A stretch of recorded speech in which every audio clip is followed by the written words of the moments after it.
इस पवित्र स्थल पर अपने जीवन और जन्म को सफल बनाने हेतु पधारे हुए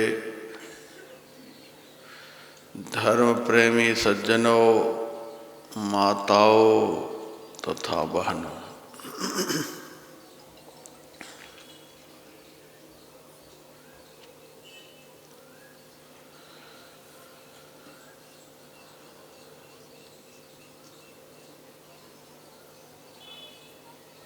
हमारे शरीर में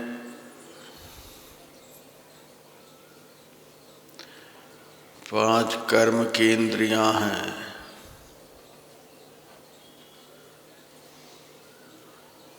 और पांच ज्ञान की इंद्रियां हैं।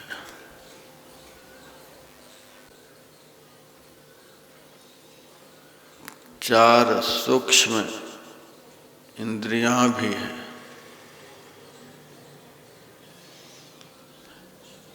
लेकिन शरीर के बाह्य भाग में 10 ही इंद्रियां हैं।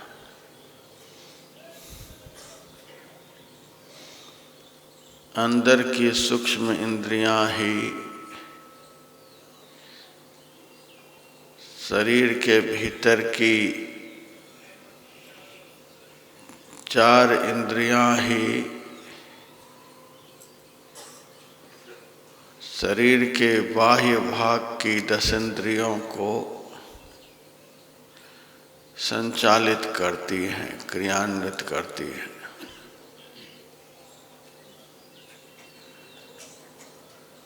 भीतर की इंद्रियों की प्रेरणा नहीं हो तो बाहर की एक भी इंद्रिय कोई भी कार्य नहीं कर सकती। भीतर की इंद्रियों को भी प्रेरित करने वाला कोई है।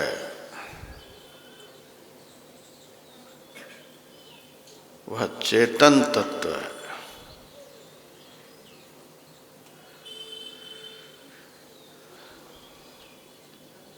केनोपनिषद में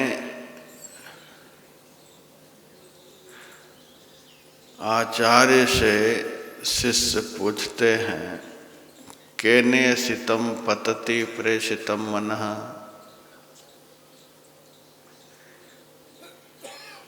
यह चंचल मन किसकी प्रेरणा से संसार के विषय भोगों में जाकर गिरता है, पतित होता है, लिप्त होता है। केनेषितं वाचमिमां वदन्ति, किसकी प्रेरणा से वाणी प्रस्फुटित होती है, बोलने की शक्ति आती है।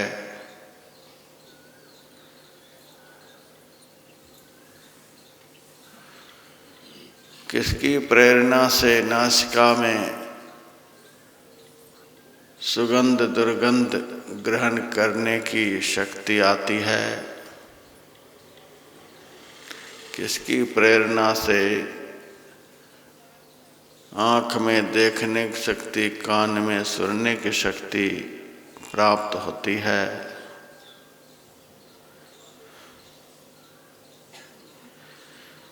आचार्य सुनकर कहते हैं,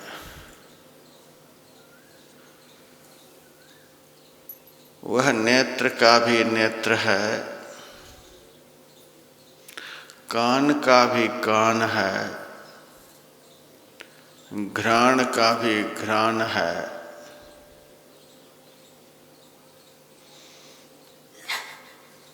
श्रोत्र का भी श्रोत्र है, मन का भी मन है। जो उसको जान लेता है, शरीर संसार के बंधनों से निर्मुक्त होकर अमृतत्व को प्राप्त कर लेता है।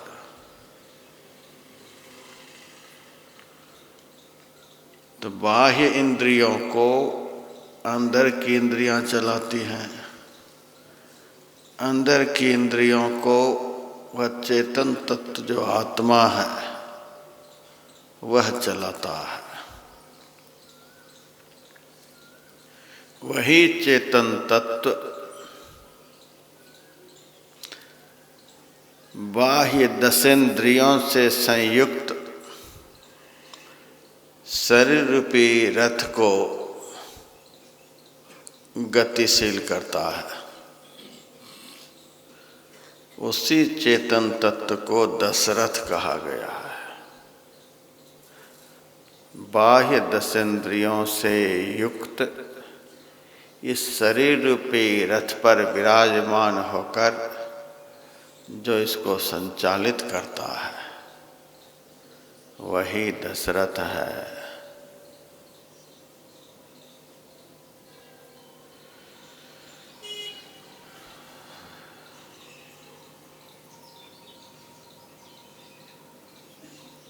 इस चेतन आत्मा रूपी दशरथ के साथ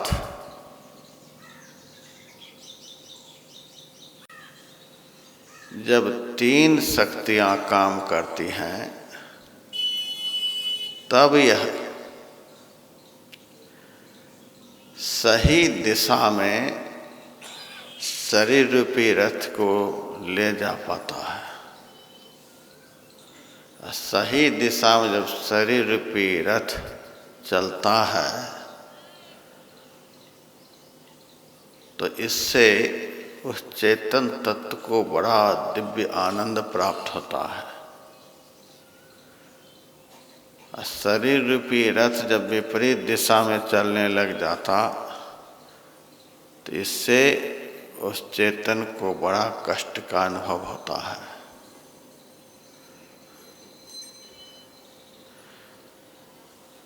सारथी रथ पर बैठा हुआ है, बागडोर ढीला है, घोड़े अंधाधुंध भाग रहे हैं, एक भी घोड़ा सारथी के नियंत्रण में नहीं है। उस समय सारथी के मन पर क्या बीतता है? जान खतरा में है। उच्छृंखल घोड़ा, निर्द्वंद घोड़ा रथ को अब कहाँ किस गड्ढा में ले जा करके गिराएगा पता नहीं। सारथी का जान खतरा में। बागडोर हाथ में अच्छी तरह से पकड़ रखा है, घोड़े नियंत्रित हैं और उनके नियंत्रण में चलते हैं तो रथ भी सुरक्षित रहता है और मन के अनुकूल दिशा में रथ चलता है तो सारथी को सुख मिलता है, आनंद मिलता है।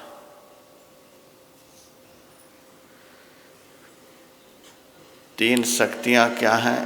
वह ज्ञान शक्ति, वैराग्य शक्ति और भक्ति की शक्ति।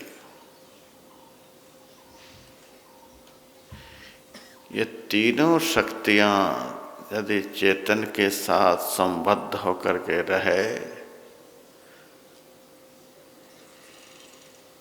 तो मन इंद्रिय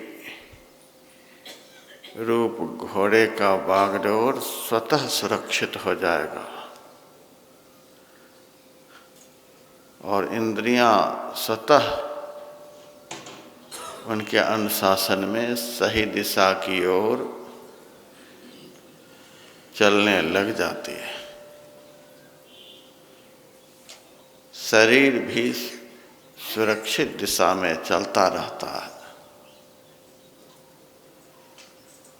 ज्ञान, वैराग्य, भक्ति, इन तीनों शक्तियों से जो चेतन तत्व रहित हो जाता है उस चेतन की बड़ी दुर्गति।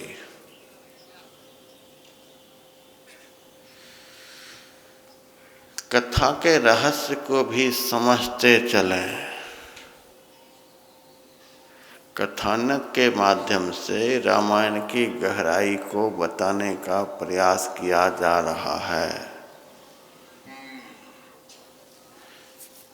अयोध्या से राम लक्ष्मण सीता तीनों निकल गए, वन चले गए, राजा दशरथ मर गए। इतना सुन लेने पर आपको क्या मिला, क्या ज्ञान हुआ? प्रत्येक कथा को, कथा के प्रत्येक पात्रों को अपने जीवन के साथ ढालने का प्रयास करना है, तब कथा का रहस्य समझ में आएगा। जितने धर्म प्रेमी यहाँ कथा स्थल पर बैठे हैं, कोई शरीर नहीं है, शरीर में रहने वाले देही हैं, अक्षर पुरुष हैं, आत्मा है, अजर अमर अविनाशी हैं, त्रिकाला बाधित तत्व हैं, जन्म मरण से सर्वथा रहित हैं। आप की शक्ति से ही शरीर चल रहा है, आपकी शक्ति से ही सारी इंद्रियां चल रही हैं। यह भी मैं कह सकता हूँ, आपकी शक्ति से ही सारा संसार चल रहा है। लेकिन आप सबको अपनी ऐसी शक्ति का पता क्यों नहीं चल रहा है? इसलिए कि जिन शक्तियों से संबद्ध होकर चेतन को अपनी शक्ति का पता चलता है, अनुभव होता है, वे तीन शक्तियाँ ज्ञान वैराग्य भक्ति हैं। ये तीनों आपके साथ नहीं रहेंगे तो कभी भी आपको अपनी शक्ति का पता नहीं चलेगा। नहीं मरने वाले हैं तो भी मरने का डर सदैव लगा ही रहेगा। ताज्जुब की बात है,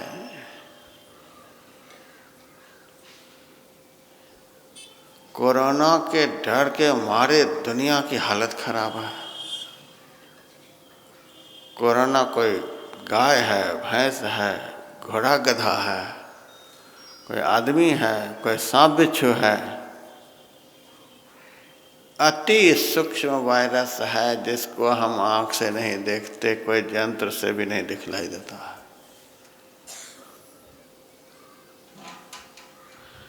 खत्म भी यह होता है, सबके शरीरों से यह गुजरा है। कोई ऐसा शरीर नहीं जिसके शरीर होकर के यह वायरस गुजरा नहीं है। लेकिन जिसके शरीर में पहले से ही कोई न कोई आफत लगा हुआ है, वहाँ अटकता हुआ निकला है। जिसके शरीर में कोई रोग रूपी आफत नहीं, हवा की तरह आर पार हो गया है, उसको पता भी नहीं चला कोरोना क्या होता है। निकला है सबके अंदर से, लेकिन किसी के अंदर से हवा की तरह निकल गया और किसी किसी की देह में थोड़ा सा टकराता हुआ निकला है, किसी किसी के देह में बहुत जघन्य रोग पहले से ही पकड़ा हुआ था, तो वहाँ घर बना लिया,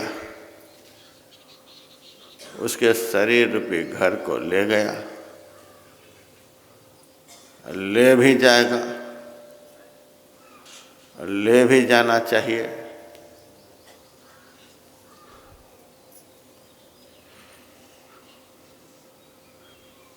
सबके सब जिंदा ही रहेंगे, किसी का शरीर मरेगा ही नहीं। तो दुनिया देखने में अच्छी लगेगी। नया पुराना सब तरह का सामान दुकान में रहता है तो दुकान भी अच्छी लगती है। 20 साल पहले जो चावल, जो दाल, जो आटा, मसाला रखा हुआ था वही आज भी दिखलाई दे रहा है। ये बढ़िया ऐसे ही सड़ा हुआ है, 20 साल पहले का माल आज तक बेच रहा है। सब तरह का। तो परमात्मा भी सारा तालमेल बिठा कर के इस दुनिया को चलाते हैं। बुढ़ा शरीर जाता है, जवान आता है, रोगी शरीर जाता है, निरोगी शरीर रहता है।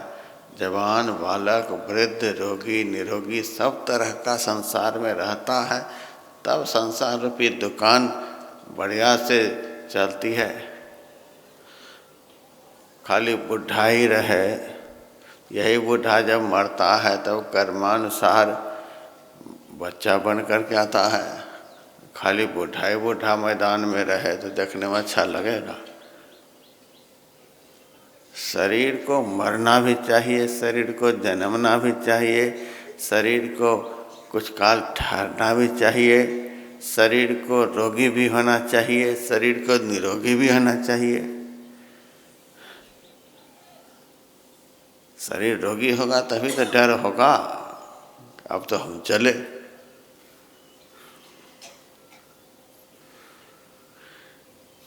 तो जब तक 3 शक्तियों से हम जुड़े नहीं रहेंगे तब तक नहीं मरने वाले हैं तो भी मरने का डर।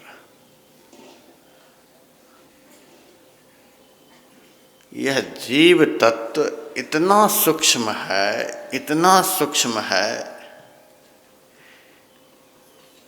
कि सारी दुनिया के हथियारों का प्रयोग इसके ऊपर हो जाए। अणु बम, परमाणु बम, जो बम है सब का प्रहार एक साथ हो जाए तो भी इसको खरोंच आने वाला नहीं है। महाप्रलय काल की अग्नि 10 दिशाओं को जलाता हुआ इनके पास पहुंच जाए तो भी इनको जला नहीं सकती है, हमको नहीं जला सकती है। हम जो इस शरीर में रहने वाले हमको नहीं जला सकते। सारी दुनिया की आंधी तूफान, हिमालय पहाड़, मेरू पहाड़ को उखाड़ उखाड़ करके फेंक दे तो भी हमको हिला नहीं सकता। ये प्रचंड पवन हमको हिला नहीं सकता।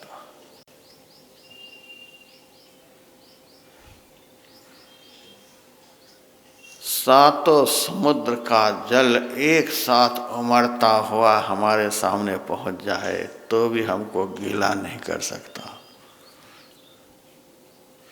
तीनों लोकों को निगल जाने वाला महाकाल प्रकोपित होकर मेरे सामने आ जाए तो भी हमारा बाल बांका नहीं कर सकता।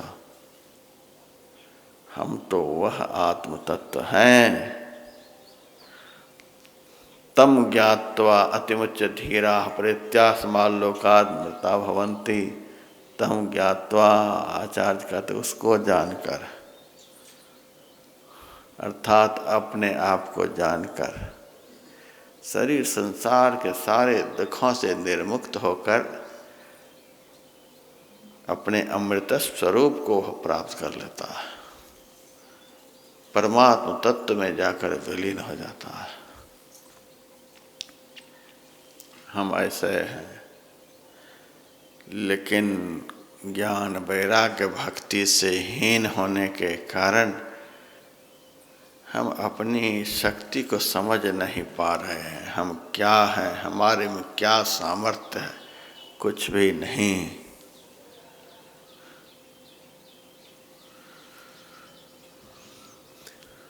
यह जीव तत्व ही, यह चेतन तत्व ही दशरथ है।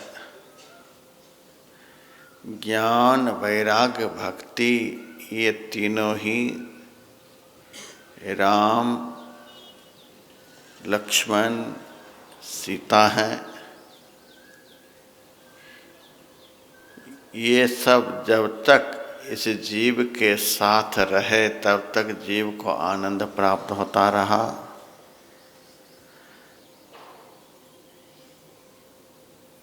और जीव जब भोग वासना के वशीभूत हो जाता है, इंद्रियों का गुलाम हो जाता है, विकारों के अधीन हो जाता है, स्वरूप विस्मृत हो जाता है, तब ये तीनों ऐसे भोगी वासना से भरे हुए जीव को छोड़कर अलग हो जाते हैं, दूर हो जाते हैं। ये तीनों शक्तियाँ जब जीव के साथ रहती हैं तब जीव रूपी दशरथ को आनंद का अनुभव होता है। इन शक्तियों से जैसे जीव अलग होता है वैसे ही सर्वशक्तिमान होते हुए भी उसकी दुर्गति शुरू हो जाती है। ज्ञान, वैराग्य, भक्ति, ये तीनों उस वासना से भरे हुए जीव को छोड़कर अलग हो गए। अब जा रहा हूँ, तीनों चलने के लिए तैयार हैं। यही तो राम वनगमन है। दशरथ रूपी जीव की दुर्गति है। राम, लक्ष्मण, सीता ये तीनों चलने के लिए तैयार, आदेश ले लिए, प्रणाम कर लिए, महाराज अब जा रहा हूँ। ऐसे जीव को ये तीनों छोड़ देते हैं जो उपासना को छोड़कर वासना के पीछे पड़ जाते हैं। उपासना से रहित हो गए, वासना से भर गए। ऐसे जीव को छोड़कर ये तीनों सद्गुण एक किनारे हो जाते हैं। फिर देखिए इस जीव की दुर्गति। भगवान श्री राम गुरु वशिष्ठ जी के पास गए, प्रणाम किया और कहा, मेरे वियोग से पिताजी बड़े दुखी हैं, माताएं बहुत दुखी हैं। अब तो आप ही इस नगरी को देख सकते हैं। ज्ञान, वैराग, भक्ति से हीन जीव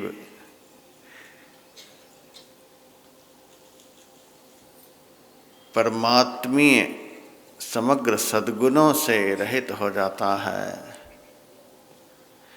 ऐसे जीव भी यदि जैसे तैसे सद्गुरु रूपी वशिष्ठ के संरक्षण में रहने लग जाए तो धीरे धीरे गए हुए ये सद्गुण वापस आने लग जाते हैं। सद्गुरु को भी दरकिनार कर दिया तब तो इसको देखने वाला कोई नहीं। तो चलते चलते राम ने गुरु जी से कहा, अब महाराज इस अयोध्या के रक्षक आप ही हैं, इस अयोध्या नगरी को आप ही देखते रहेंगे। अब इनका भगवान ही रक्षक हैं। सद्गुरु भगवान ही अब इस नगरी की रक्षा कर सकते हैं जिस नगरी में ये तीनों सद्गुण नहीं रहते। ब्राह्मणों को बुलाया।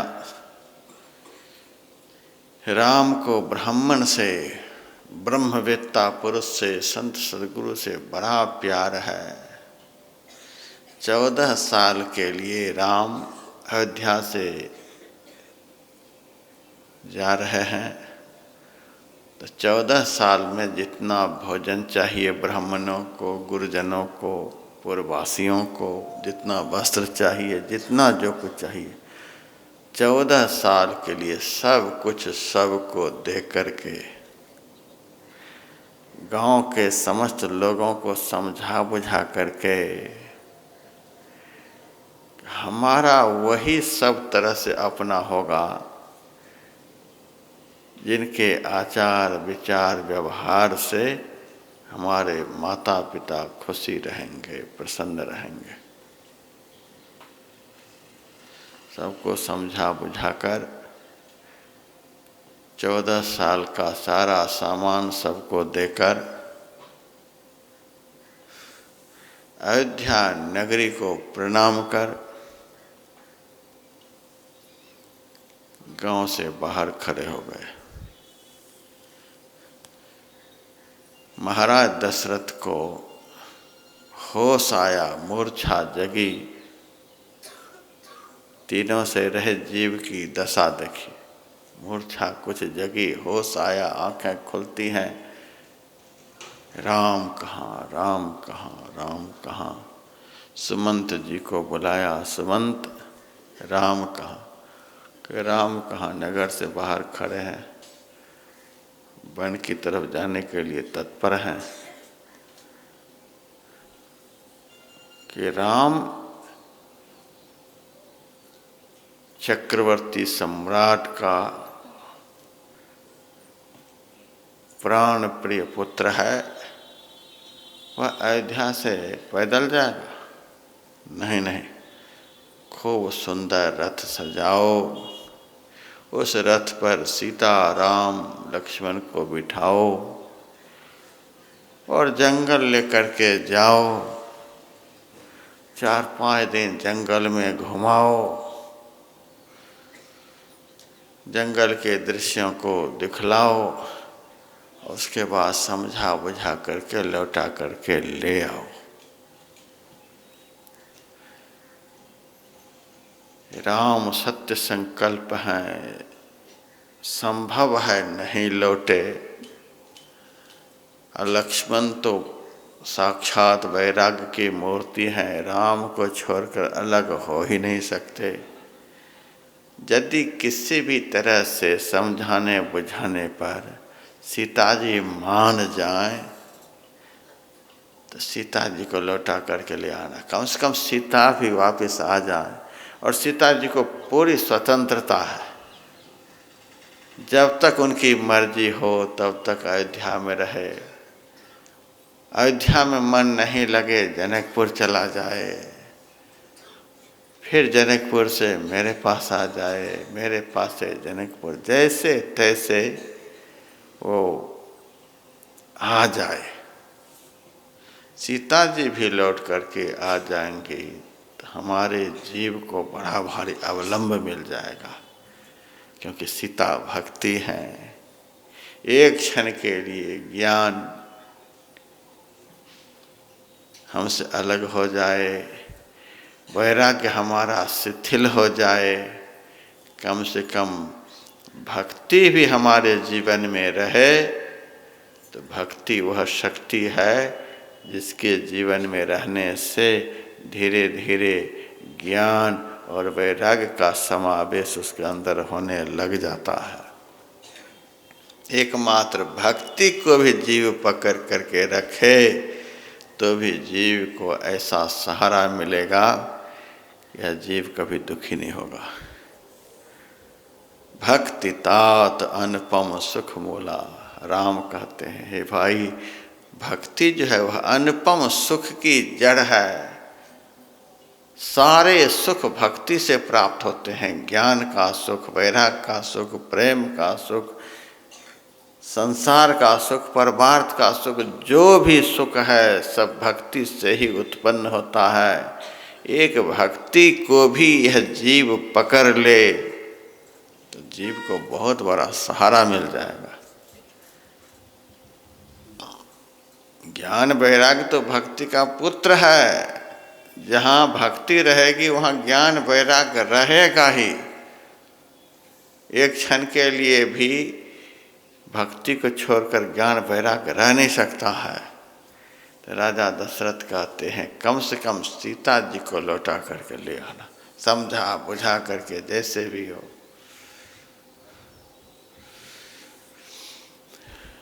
इतना समझाया बुझाया और फिर महाराज दशरथ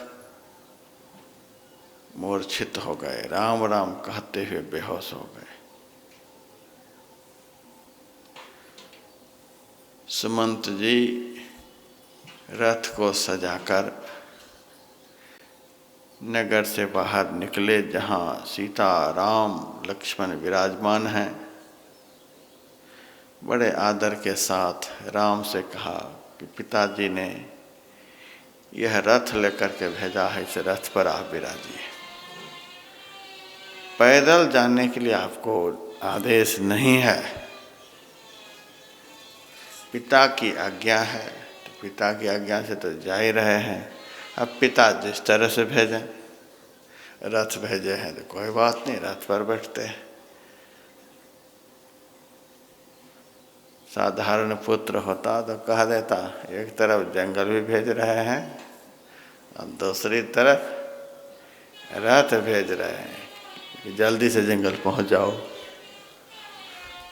कुछ से कुछ अर्थ निकाल लेते, नहीं बैठेंगे। जिन्होंने हमको नगर से बाहर कर दिया, जंगल भेज दिया, उसके भेजे हुए रथ पर हम बैठेंगे, ले जाओ रथ को लौटा कर। नहीं नहीं, पिता की आज्ञा है। माता पिता और गुरु के बहुत बड़े भक्त थे राम। उन्होंने रथ भेजा है, रथ पर बैठ गए। राम बैठ गए, सीता लक्ष्मण सब विराजमान हुए। अयोध्यावासी राम को छोड़ने को तैयार नहीं। कभी भाग करके राम के पास आते हैं, फिर राम के समझाने बुझाने पर वापस होते हैं। 10-20 कदम वापस होते, फिर राम के पास चले जाते हैं, फिर वापस करते हैं, फिर राम के पास ही चले जाते हैं। ये दशा अयोध्या वासियों की है। जन्म भगवान कहीं भी ले सकते हैं, लेकिन प्रेम ते प्रभु प्रगटई जिमि आगी। जहाँ प्रेम होता है वहीं राम प्रकट होते हैं। बेटा तो राम थे दशरथ के, लेकिन समस्त अयोध्या वासियों को राम से कितना प्रेम है कि राम को छोड़ने के लिए तैयार नहीं। पुत्र, परिवार, घर, रोजगार, सब कुछ को तिलांजलि देकर समस्त अयोध्यावासी राम के सामने समझाते हैं तो 10-20 कदम पीछे हो जाते, और फिर राम के बिना रहा नहीं जाता तो सब वापस राम के पास चले जाते हैं। कीर्तिवास रामायण में तो लिखा हुआ है, जब राम का रथ चला है तो राजा दशरथ भी पागल की तरह दौड़े हैं। वस्त्र, आभूषण, मुकुट ये जहाँ के तहाँ परे रह गए। होश नहीं है कि हमारे शरीर पर कपड़ा है कि नहीं, कपड़ा कहाँ रह गया, पैर के जूते कहाँ रह गए, मुकुट कहाँ छूट गया, माला कहाँ गिर गई, कुछ होश नहीं। जैसे पागल उन्मत्त अंधाधुंध किसी का सुने बगैर भागते हैं, उसी तरह से महाराज दशरथ राम के लिए भागे हैं। मूर्छित होकर के गिर गए। कौशल्या, सुमित्रा जैसे तैसे महाराज को संभाल रहे हैं। इसी तरह से समस्त अयोध्यावासी, कितना प्रेम है। इसी प्रेम के कारण राम का अयोध्या में प्राकट्य हुआ। जिनके बिना जिया नहीं जाए वे ही तो राम हैं। जो राम के बिना जिए नहीं वे ही तो राम के प्रेमी हैं। ऐसे परम प्रेमी के लिए परमात्मा का प्राकट्य होता है। सब कुछ छोड़ करके राम के पीछे भागे जा रहे हैं। समझा समझा करके राम थक गए। अब आगे आगे रथ है, पीछे पीछे अयोध्यावासी भागे जा रहे हैं। बड़ी तीव्र गति से रथ के पीछे चलते चलते सायंकाल तक तमसा नदी के तट पर राम पहुँचे। अंधेरा हो गया। भगवान ने सबसे कहा रात्रि विश्राम यहीं करते। सारे लोग थके हुए थे। कुछ राम की माया भी व्यापित हो गई। सारी अयोध्या की प्रजा नींद के वशीभूत हो गई। सब सो गए, बिना भोजन किए ही, बिना जल पिए ही सब सो गए। अब भगवान श्री राम ने उसी समय सुमंत जी से कहा, इसी समय रथ लेकर के हम लोगों को निकलना चाहिए। माता ने कहा है कि तापस वेश विशेष उदासी, तपस्वी पुरुष को, उदासीन पुरुष को, संत पुरुष को इतना बड़ा जंजाल लेकर के नहीं चलना चाहिए। माँ का जिस तरह का आदेश है उस तरह के आदेश का हमें पालन करना है। इतना बड़ा जंजाल लेकर के हम कहाँ जंगल में जाएंगे। सारी अयोध्या तो मेरे पीछे पीछे ही चल रही है, तो जंगल हमको कहाँ मिला। सबको सोने दें और हम लोग चले यहाँ से। सुमंत जी को भगवान ने आदेश दिया, सुमंत रथ लेकर के चले। भगवान ने कहा, रथ के पहिया से जो चिन्ह बनेगा उस चिन्ह को देखकर फिर अयोध्यावासी पीछे लग जाएंगे। रथ के पहिया में झाड़ बांध दो ताकि चिन्ह बने ही नहीं। और 2-4 बार रथ को बाईं तरफ लेकर के चलो, दाईं तरफ लेकर के चलो, कुछ पता ही नहीं चले कि रथ गया कहाँ। इस प्रकार से भगवान रथ को लेकर वहाँ से निकल गए।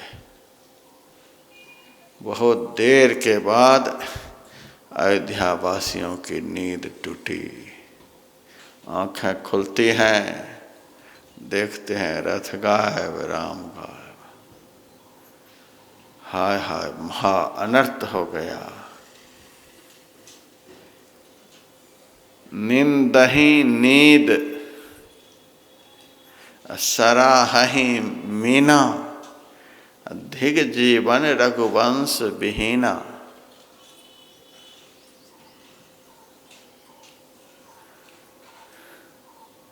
धिग जीवन रघुवीर विहीना।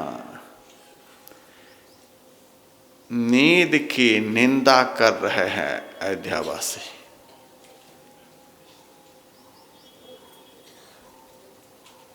कितनी अच्छी यह बात है। अयोध्यावासी नींद की निंदा कर रहे हैं, मछली की सराहना कर रहे हैं। धन्य यह मछली है जो जल के बिना जी नहीं सकती। अलग हो जाने के बाद भी मछली तड़फड़ाती रहती है, तड़फड़ाती रहती, आकुल व्याकुल छटपटाती रहती। ये मछली जल के बिना जी नहीं सकती और हम अयोध्यावासी राम के बिना जी रहे हैं। हम तो मछली के योग्य भी नहीं, मछली के बराबर भी नहीं। और इसी नींद के कारण राम ने मेरा त्याग कर दिया। बड़ा भारी दुश्मन है नींद। बहुतों के मन में है 8 घंटा सोएंगे, 10 घंटा सोएंगे, तब दिमाग फ्रेश होगा, तब बढ़िया से बैठ कर के भजन करेंगे। सुखिया सब संसार खाए अरु सोवे हो, दुखिया दास कबीर जागे अरु रोवे हो। संसार के विषयी लोग मौज उड़ा रहे हैं, खा रहे हैं, सो रहे हैं। कबीर साहब से भक्तों ने पूछा, बाबा आप किस लिए रोते हो? न बेटा है, न बेटी है, न घर है, न मकान है, न रोजगार है, न धंधा है, अब क्यों दिन रात रोते रहते हो, क्या टेंशन है आपको? कब मैं बहुत दुखी आदमी, मैं बहुत दुखी आदमी। क्या दुख आपको हुआ?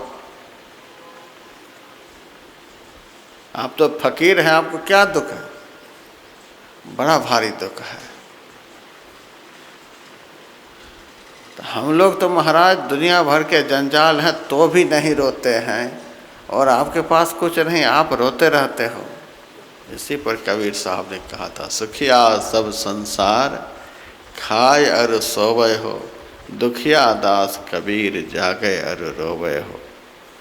और हमारे गुरु महाराज भी कभी कभी कहा करते थे, जब से हम संत मत में आए, न नींद में सोए न भर पेट खाए। पूरा शरीर आप देखिएगा गुरु महाराज का जीर्ण शीर्ण। सभी सत्संगी भाई बहन को गुरु महाराज का लीला अमृत पढ़ना चाहिए, यहाँ उपलब्ध है। जो 30 तारीख तक का टिकट बनाए हैं वो तो एक बार पढ़ लें उस पुस्तक को, पता चल जाएगा गुरु महाराज के विषय में कि हम लोगों के कल्याण के लिए गुरु महाराज ने कितना बड़ा तप किया है हम लोगों के लिए। न नींद में सोए न भरपेट भोजन किए। किस तरह का जीवन गुरु महाराज का रहा है, इसी तरह से सारे संतों का जीवन है। संसार के लोगों के कल्याण के लिए साधु संत महात्मा अपने सारे सुखों का परित्याग कर देते हैं। निंद ही नींद, नींद की निंदा करते हैं। इसी के कारण राम हमको छोड़ दिए। गुरु महाराज कहते थे, जो जागे सो पावे, जो सोवे सो खोवे। एक प्रवचन में गुरु महाराज कहते हैं, रात में जब जब नींद टूटे तब तब घड़ी देखने मत लग जाओ, उठ करके ध्यान करने के लिए बैठ जाओ। नींद टूटे तुरंत बैठ करके ध्यान करने लग जाओ। फिर नींद खूब सताने लग जाए तो लेट जाओ, फिर आँख खोले फिर ध्यान करने के लिए बैठ जाओ। रात में जब जब नींद टूटे तो ध्यान के लिए बैठ जाओ। ध्यान करते करते नींद आ जाएगी तो वह नींद ज़्यादा देर तक नहीं रहेगी, आधा घंटा के बाद फिर नींद टूट जाएगी, फिर बैठ जाओ, फिर टूटे फिर बैठ जाओ। ऐसे रात भर चलते रहना चाहिए। यदि नींद नहीं लगे रात में तो गुरु महाराज से प्रार्थना करनी चाहिए, बहुत अच्छा सुअवसर आपने दिया है, रात भर बैठ करके भजन करो, दिन को हरि सिमरन करो, रैन जाग करो ध्यान, भूख राखे भोजन करो, तज सोबन को बान। दिन भर दुनिया भर का काम रहता है, घर है, परिवार है, रोजगार है, इसको भी देखना है। तो दिन में बैठ करके कम करना है। चलते फिरते उठते बैठते काम धंधा करते हुए भी मन ही मन मंत्र का जप करते रहना है। दिन भर काम धंधा करते हुए मंत्र का जप चलते रहना चाहिए। दिन को हरि सिमरन करो। रात हो जाए थोड़ा बहुत नाम मात्र भोजन लो, स्वाद रहित भोजन थोड़ा सा ग्रहण करो, और तब तक के लिए आंख बंद करके रखो जब तक कि घर परिवार के लोगों की आंख न बंद हो जाए। घर परिवार के सारे लोगों की आंख बंद हो जाए, अब ये तुमको देखे नहीं कि ये ध्यान कर रहा है। ये लोग यदि देख लेंगे तो आपको ध्यान नहीं करने देंगे। अभी घर परिवार के लोग हमारे अपना हैं कि पराया हैं पता नहीं चलेगा। भजन जब करेंगे तब पता चलेगा कि ये लोग हमारे हैं कि बेगाने हैं। तो जैसे सबकी आंखें बंद हो जाएं, तैसे उठ करके बैठ जाओ। पलटू ऐसी प्रीति कर, परधन चाहे चोर, 8 पहर निरखत रहे जैसे चंद चकोर। जैसे चंद चकोर, पलक से टारे नाही, चुगय बिरह से आग रहे मन चंदे माही। ऐसा प्रेम हो, पलक से टारे नाही। चकोर पक्षी चंद्रमा की तरफ एक टक से देखता रहता है। बादल चलता है तो चंद्रमा भी चलता हुआ नजर आता है। तो जैसे जैसे बादल के कारण चलता हुआ चंद्रमा नजर आता है, धरती भी घूमती है तो लगता है आसमान में वह भी घूम रहा है, यहाँ से वहाँ जा रहा है, यहाँ से वहाँ जा रहा है। तो ध्यान से वह पक्षी देखते रहता है। जिधर जिधर चंद्रमा जाता उधर उधर उनकी दृष्टि जाती। पलक से टारे नहीं। कभी कभी बादल में चंद्रमा छिप जाता तो नीचे आग में देखता, उसके मन में होता है कि चंद्रमा इस आग में आकर के छिप गया, इसीलिए यहाँ प्रकाश हो रहा है। तो चोंच डाल करके आग को कुरेद करके चंद्रमा को ढूंढता है चकोर। चोंच जल जाती है, चकोर मर जाता है। चंद्रमा से कितना प्रेम है कि अपने को भस्म कर देता है। ऊपर नहीं दिखता है तो आग में ढूंढता है, चोंच से कुरेदता है। शायद चंद्रमा इसी में छिपा हुआ है। एक चकोर पक्षी को चंद्रमा से इतना प्रेम, और हम कैसे भक्त हैं कि हमें ध्यान में गुरु महाराज दिखलाई नहीं देते हैं तो मज़े से कॉफ़ी पीते हैं, चाय पीते हैं, मालपुआ खाते हैं, क्या क्या खाते हैं, गप्पे मारते हैं, इधर उधर घूमते हैं। हम कैसे भक्त। एक पक्षी उनका लक्ष्य छिप जाता है तो अपने को भस्म कर देता है, और हमें ध्यान में गुरु महाराज दिखलाई नहीं देते, हमारे इष्ट देव दिखलाई नहीं देते। हम मज़े से खाते पीते मौज मस्ती लेते रहते हैं।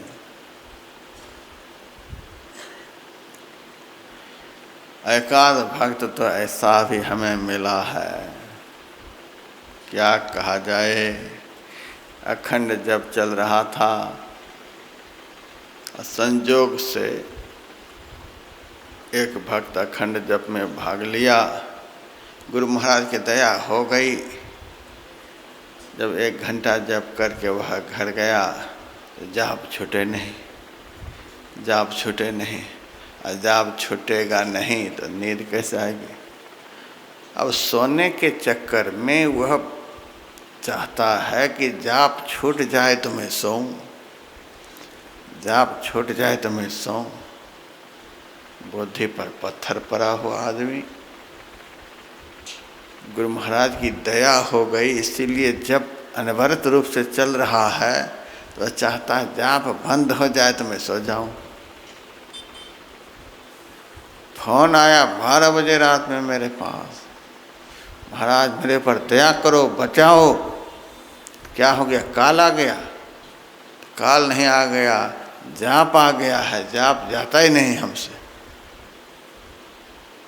ये तो बड़े सौभाग्य की बात है, सौभाग्य की बात है। हमको टेंशन हो रहा है, जाप चालू हो गया तो उनको टेंशन हो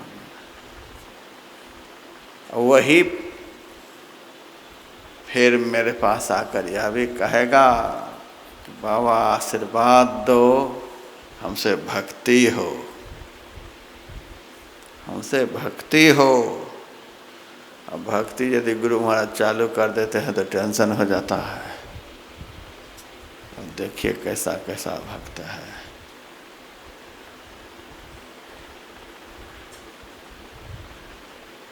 नींद से, आलस्य से बचा करके भजन करना।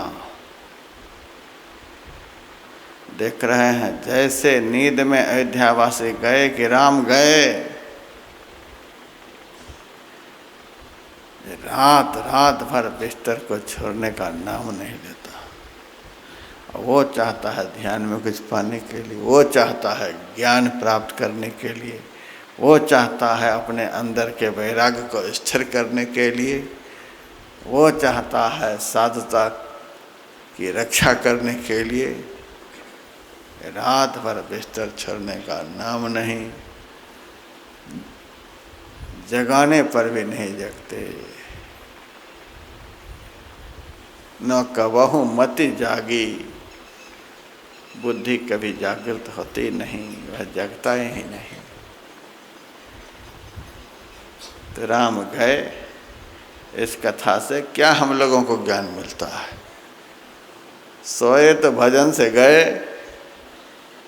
नींद के बस में हुए तो वासना के बस में हुए, वासना के बस में हुए राम लक्ष्मण सीता ये तीनों गए, ज्ञान वैराग्य भक्ति तीनों से गए।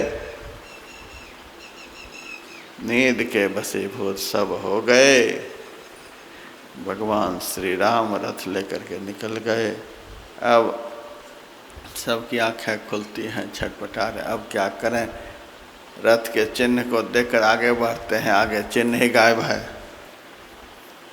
आखिर सब हार करके कि राम हमको छोड़कर चले गए, वापिस अयोध्या आ गए।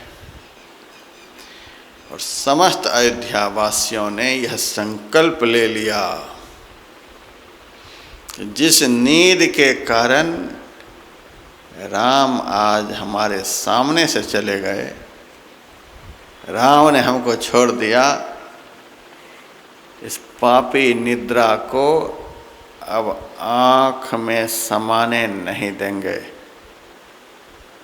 संकल्प ले लिया, जब तक इस आँख से उस राम का हम दर्शन नहीं करेंगे जो राम हमें छोड़ करके चले गए, तब तक इस आँख को बंद नहीं करेंगे, अर्थात नींद में जाएंगे ही नहीं। 14 साल के लिए समस्त अयोध्यावासी ने निद्रा त्याग का अभियान चला दिया। कोई भी नींद में नहीं जाएंगे, कोई सोएंगे नहीं। राम का दर्शन देखिए कैसे होगा। जिस कारण से राम गए उस कारण का परित्याग करना है। जिस कारण से भजन में मन नहीं लगता, ध्यान में मन नहीं लगता, उस कारण को ढूंढना है और उस कारण को ढूंढ करके उस कारण का निवारण करना है। तो नींद के लिए संकल्प ले लिया, 14 साल तक हम लोग सोएंगे नहीं। फिर सबके मन में हुआ मालपुआ, खीर, दूध, दही, फल फ्रूट ये सब खूब खाएंगे दब के। तो चाहते हुए भी, नहीं चाहते हुए भी नींद आए बगैर रहेगी नहीं। इन सब चीज़ों को गला तक देते रहेंगे, तो नहीं चाहते हुए भी ये आएगी ही।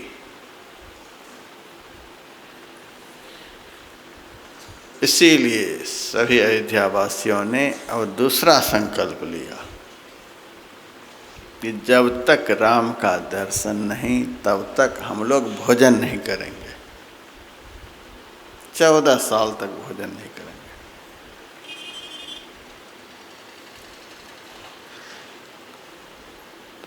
तो कुछ अयोध्यावासियों ने कहा भोजन 14 साल नहीं करेंगे फिर तो मर ही जाएंगे।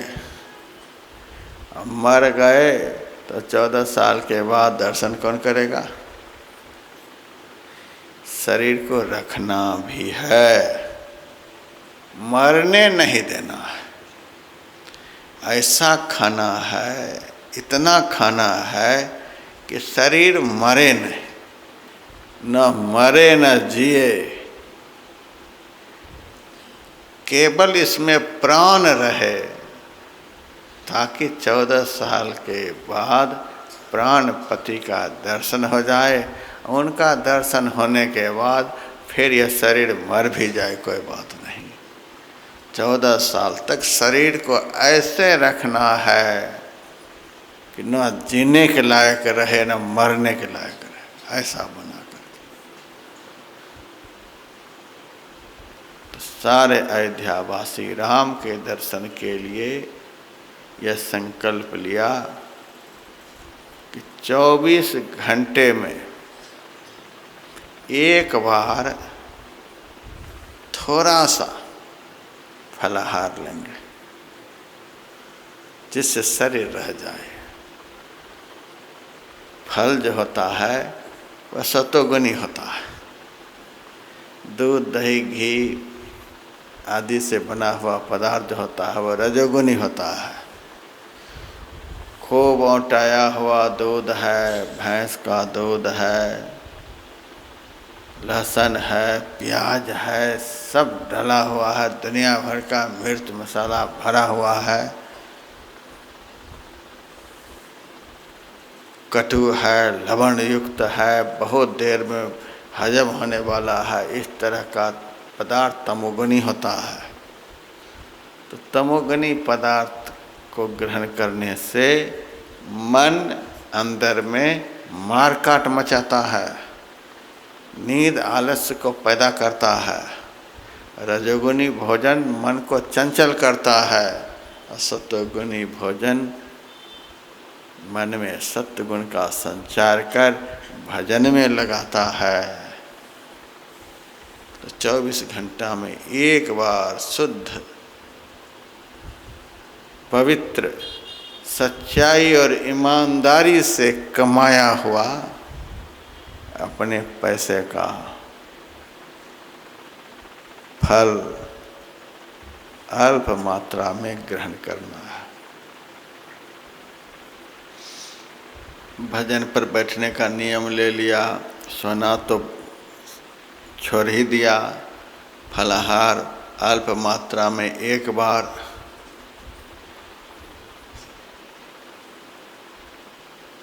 आम लोग तो चतुर्दशी कर लेते हैं, मंगलवारी कर लेते हैं, कोई बारी कर लेते हैं। इस तरह से व्रत उपवास कभी कभी करते हैं। अयोध्यावासी राम के दर्शन के लिए सब दिन व्रत ही। जब तक राम का दर्शन नहीं तब तक मेरा व्रत भंग नहीं होगा। रोज व्रत, रोज उनके लिए एकादशी ही है, रोज एकादशी। महीना में एक दिन व्रत किया और दूसरे दिन 3 दिन का कसर निकाल दिया, ये कोई व्रत है? पाव भर एक दिन में खाते थे, व्रत भंग होने के बाद 1 किलो खा लिया, ये व्रत हुआ? इसको व्रत नहीं कहते। करते हैं एकादशी, लेकिन द्वादशी की दादी है, यह व्रत नहीं। व्रत का अर्थ होता है उपवास। उपवास का अर्थ होता है इष्ट के निकट निवास। ऐसा उपवास हो कि इष्ट के निकट हमारा निवास हो जाए, शरीर न जिए न मरे, ऐसा हो। और जब तक राम का दर्शन नहीं हो जाएगा, 14 साल के लिए व्रत लिया है, रोज एकादशी, रोज एकादशी। इष्ट दर्शन के लिए, आत्म दर्शन के लिए ऐसा ही व्रती सब लोगों को बनना होगा। यदि आप लोगों की इच्छा है किसी जीवन में हमें कुछ पा लेना है,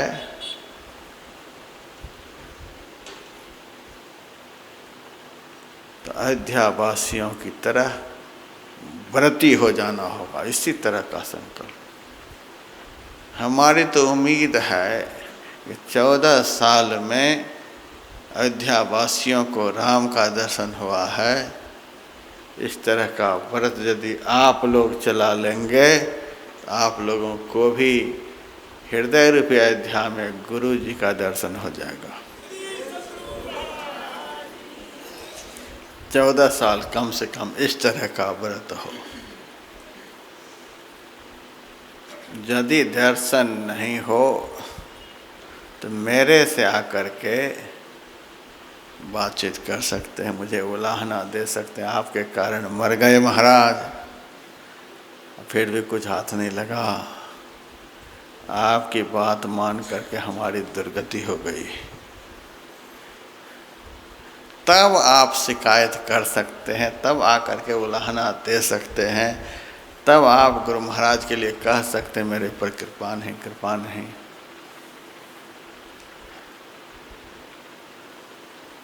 अभी जो चल रहा है, अभी जो चल रहा है दर्शन की बात, दर्शन का प्रयास, मैं कहूँगा ये दर्शन की प्रक्रिया नहीं चल रही है, ट्रेन चल रही है। जैसे जब ट्रेन चलती है तो एसी डब्बा भी चल रहा है, उसके साथ एसी 3 टायर है, फर्स्ट क्लास है, और सामान्य कक्ष भी है, जनरल बोगी है, उसमें शौचालय भी है, सब कुछ है, गाड़ी का डब्बा है, सब चल रहा है। जैसे ट्रेन चलती है तो सब चलता है, उसी तरह से अभी का जो भजन है समझो कि ट्रेन चल रही है, सब चल रहा है। गप भी चल रहा है, सोना भी खूब चल रहा है, जगना भी चल रहा है, चुगली चल रही है, निंदा, दुनिया भर के पाप, दुनिया भर के छल प्रपंच, सबके साथ साथ जो भजन चले, समझ लेना कि भजन नहीं चल रहा है, ये ट्रेन चल रही है।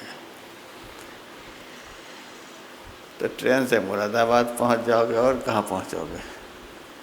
दिल्ली पहुंच जाओगे, जम्मू पहुंच जाओगे, मोर मंडी पहुंच जाओगे, और बेंगलोर पहुंच जाओगे, और कहाँ पहुंच सकते हैं? ट्रेन से चलने वाले बाहर की दूरी भले तय कर सकता है, लेकिन अंदर के रास्ते पर एक तिल के बराबर भी गति नहीं हो सकती। ट्रेन को नहीं चलाएं, भजन के ठीक ठीक नियम को चलाएं। 14 साल तक इस दोहा को आप लोग हो सके तो याद कर लीजिएगा। राम दरस हित नेम व्रत, राम दरस हित नेम व्रत, राम के दर्शन के लिए नियम व्रत लगे करन नर नारी। अयोध्या के सब पुरुष स्त्री जो भी दर्शन करना चाहते हैं, पुरुष वर्ग के हों, स्त्री वर्ग के हों, लगे करन नर नारी, मनहु को की कमल, दीन विहीन तमारी।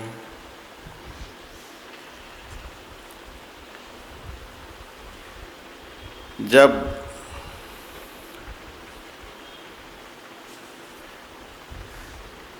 सूर्य का अस्त हो जाता है तो कमल सकुचा जाता है, सिकुड़ जाता है।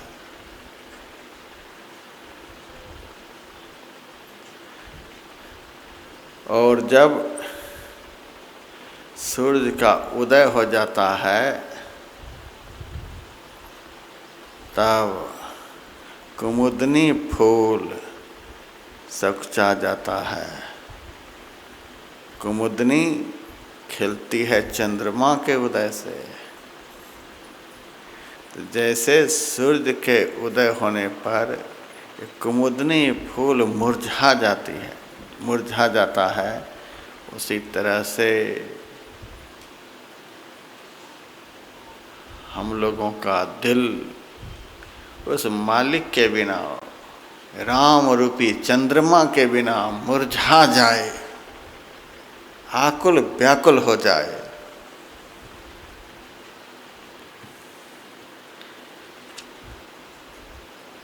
ये व्रत में लग गए अयोध्यावासी। अब राम तमसा नदी को पार कर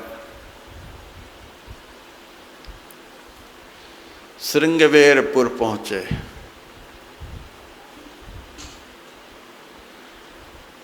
श्रृंगवेरपुर के राजा का नाम था निषाद राज गुह। ये निषाद राज गुह और भगवान श्री राम, ये दोनों एक साथ ही वशिष्ठ जी के यहाँ पढ़ते थे, एक साथ गुरुकुल में। जब श्रृंगवेरपुर के राजा निषाद राज गुह को यह पता चला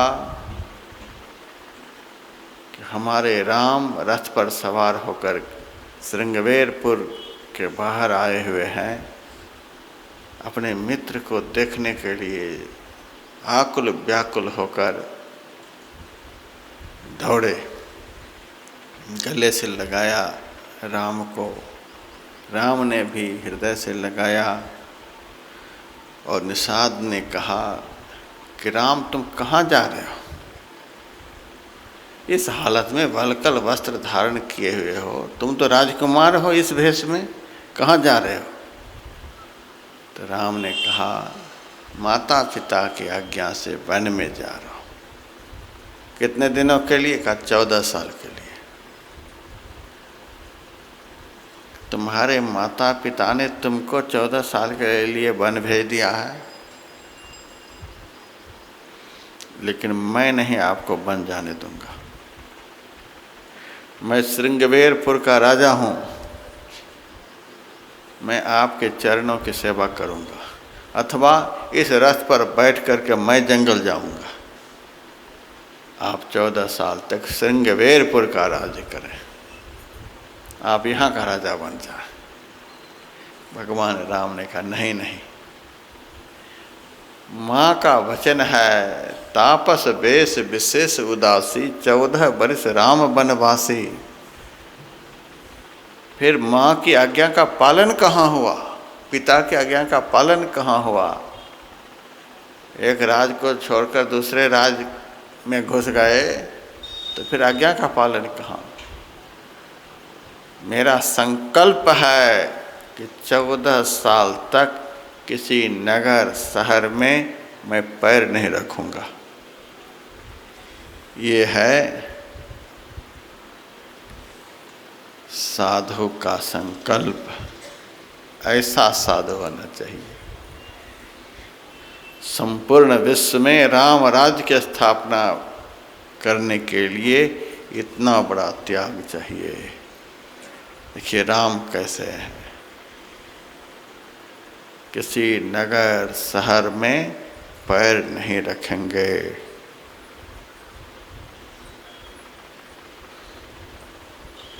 देहरादून में मैंने आश्रम बनाया।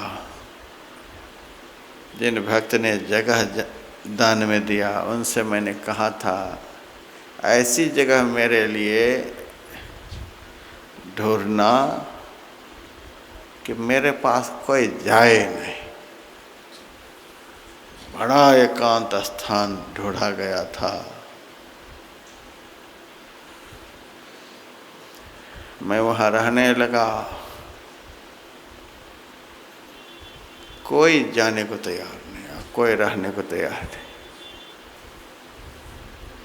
सब साधु एक एक करके मैदान छोड़ गए। क्यों नहीं रह रहे हैं?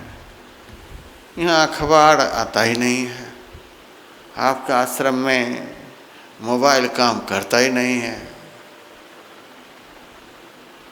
आपका आश्रम में लोगों का आना जाना है ही नहीं, पैसे की कोई आमदनी है ही नहीं, प्रवचन सुनने के लिए कोई आता ही नहीं। ऐसी जगह रह करके हम करेंगे क्या? अब साधु महात्मा को चाहिए गरम गरम जलेबी, गरम गरम पूड़ी, कचौरी, खूब भोगमय जीवन। भोगों के बीच बड़ा आनंद आता है।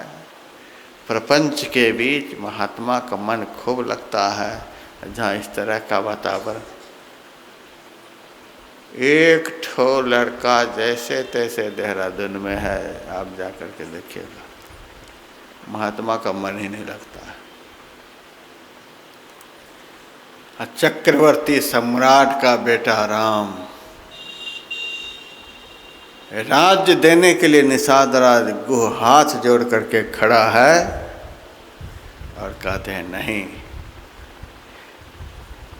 माता पिता की आज्ञा है वन में रहने के लिए, इसीलिए 14 साल तक मैं अपने पैर को नगर शहर में जाने नहीं दूंगा, एक कदम नहीं घुसेगा शहर में। तपस्वी बनकर हम रहेंगे, उदासीन होकर के रहेंगे। जंगल में जिस तरह से रहना चाहिए, साधु का जीवन जिस तरह का त्यागमय वैराग्यमय होना चाहिए, उस तरह का जीवन हम जिएंगे। माता पिता की ऐसी आज्ञा है। राज्य को स्वीकार नहीं किया। निषाद राजगुह ने कहा, यदि आप श्रृंगवेरपुर का राज्य लेने को तैयार नहीं, तो अब मैं भी उस सिंहासन पर बैठने को तैयार नहीं। मेरा मित्र रहेगा जंगल में और हम रहेंगे सिंहासन पर। नहीं नहीं, ऐसी मित्रता हमें नहीं करनी है। भगवान के चरण को पकड़ लिए, हम नहीं जाएंगे, आपके साथ रहेंगे। यही है सच्चा मित्र का लक्षण। दुनिया के सब मित्र घनेरे, सब माया की फांसी, दास मालू का यही जान के मित्र की अविनाशी। ऐसा मित्र होना चाहिए कि राज्य छोड़ करके वनवासी मित्र के साथ रहने को तैयार हैं। हम नहीं जाएंगे। भगवान ने बहुत समझाया बुझाया, फिर भी मानने के लिए तैयार नहीं। बहुत कहा, तब कहते हैं, अरे कुछ दिन के लिए तो राम रखो साथ में, कम से कम रास्ता तो बताऊंगा। हम जंगल के रहने वाले, जंगल के राजा हैं, हमें जंगल का रास्ता मालूम है।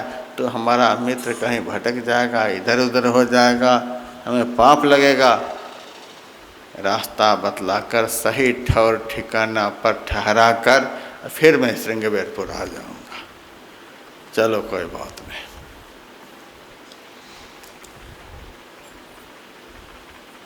निषाद राजगुह के साथ भगवान चले जा रहे हैं।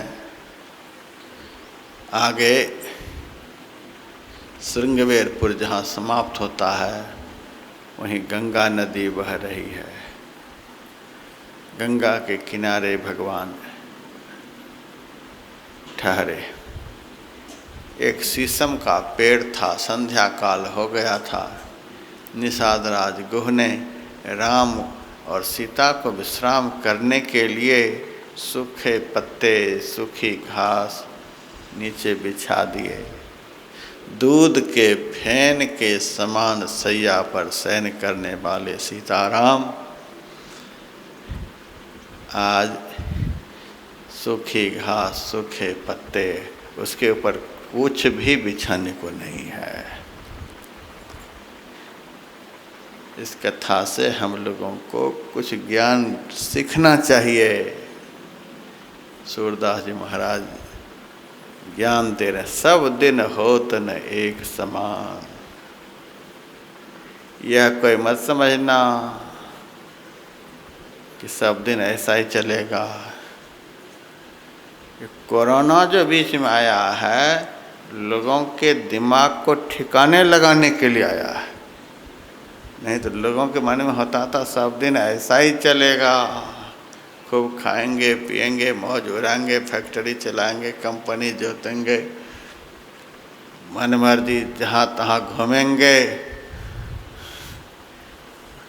खूब भूत की तरह बोलते रहेंगे, नाक से इत्र फुलेल की खुशबू लेते रहेंगे। अब लग गया ना ताला,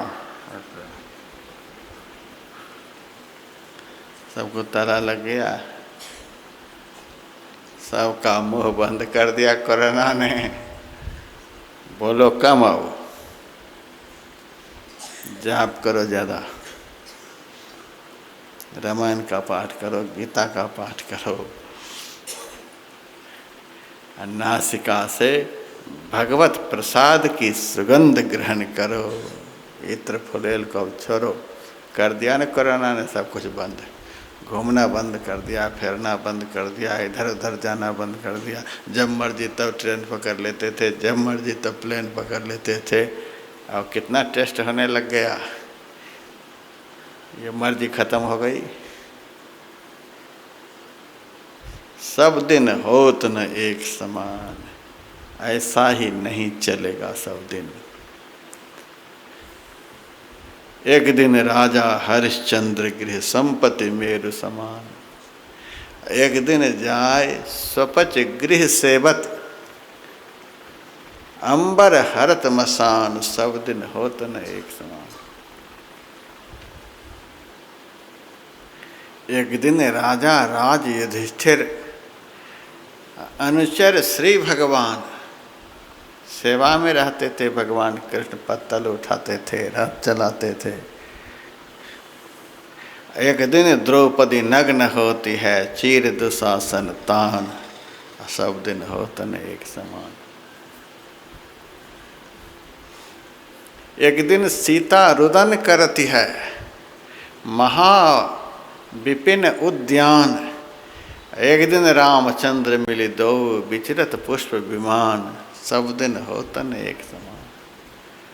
प्रगटत है पूरब की करनी, सुन मन मूढ़ अजान, सूरदास गुण कह लगी बरनो, विधि का अंक प्रमाण, सब दिन होतन एक समान। ऐसा ही दिन नहीं रहेगा, ये बदलेगा।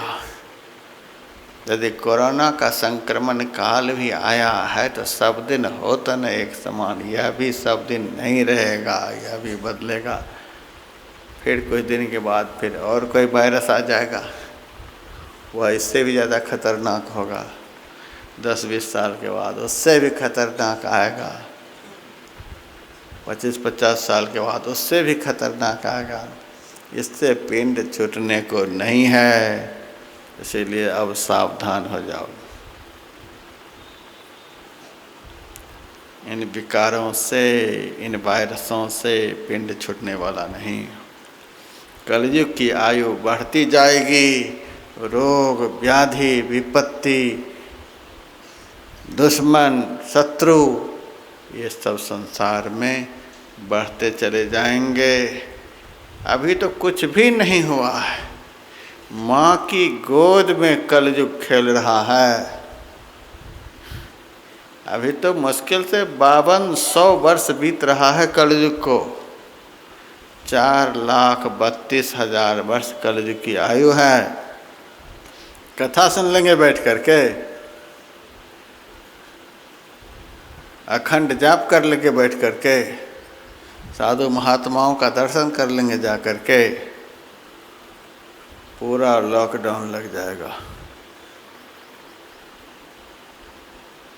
सारा वातावरण बदल जाएगा, आदमी आदमी को खाने लग जाएगा, आदमी आदमी को देख करके भागेगा।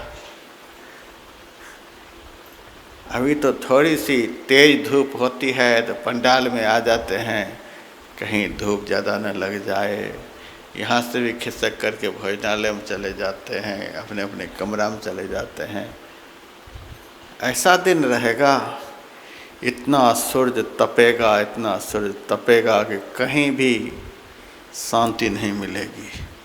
उस प्रचंड धूप के ताप से सारे पेड़ पौधे जल करके राख हो जाएंगे, कहीं छाया नहीं मिलेगी। 100 साल तक प्रचंड धूप तपेगा लगातार। 100 साल तक दिन रात आंधी चलेगी। 100 साल तक दिन रात लगातार बारिश होती रहेगी, सारी पृथ्वी जलमग्न हो जाएगी।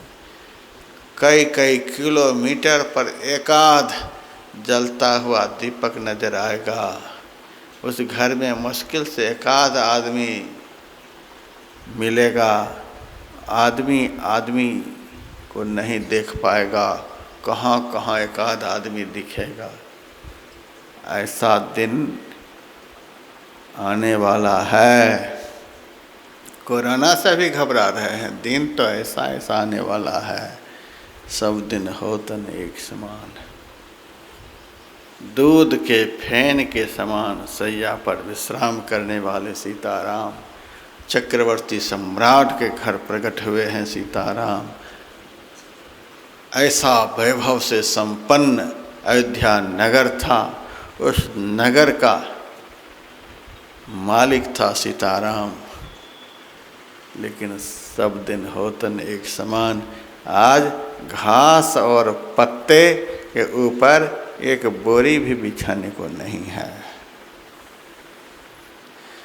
सीताराम को उसी के ऊपर विश्राम कराया गया। कोई छायादार पेड़ भी नहीं, शीशम का पेड़ है, विश्राम कराया गया। लक्ष्मण जी ने तो संकल्प ही लिया था 14 साल तक हम सोएंगे नहीं, मेरे रहते राम को कोई कष्ट नहीं हो। माँ का आदेश है। थोड़ी दूर पर वीरासन में बैठे हैं लक्ष्मण जी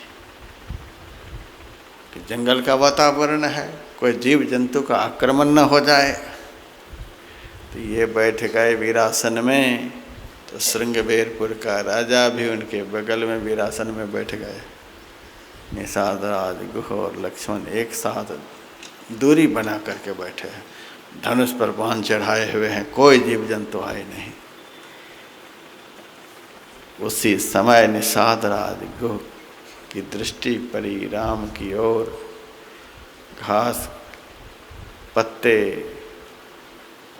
उसके ऊपर सीताराम विश्राम कर रहे हैं। दुनिया भर के मच्छर, डांस,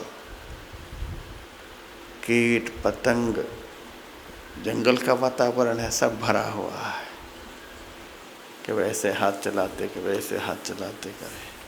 1 मिनट के लिए वहाँ विश्राम नहीं है पेड़ के नीचे। उस हालत में सीताराम को देखकर निषाद राज गुह रोने लग गए। अपने मित्र की इस गति को देख करके रो रहे हैं।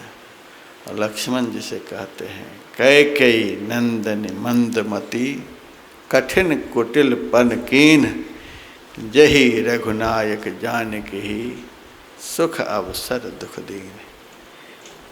कैकेयी, नरेश की बेटी कैकेयी क्या कठिन कुटिल प्रतिज्ञा मन में ठान ली।